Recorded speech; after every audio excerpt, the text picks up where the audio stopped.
Tomoq og'rig'i buyrakni yo'qotib qo'yishga va yurak kasalliklariga sabab bo'lishini bilarmidingiz? Bizning xalqimiz tomoq og'rig'i va isitmalarga bee'tibor bo'lib yurishadi. Bu buyrak kasalliklari va yurak kasalliklariga olib kelishi mumkin.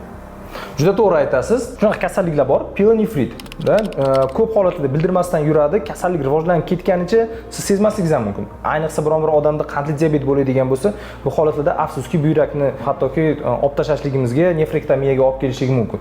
Oddiygina tomoq shamollashligi va uni davolashmaslik bora-bora infeksiya butun tanamizga rivojlanishligi va buyrakdagi muammo, kasallikka va organi yo'qotish kasalligiga, muammoga, operatsiyalarga olib kelishi mumkin. Shuning uchun do'stlar, tanada bu yerim og'ridi, u yerim og'ridi degan narsa yo'q. Har qanday bilinmas muammo katta muammoga olib kelishi mumkin o'z vaqtida murojaat qilinmasa.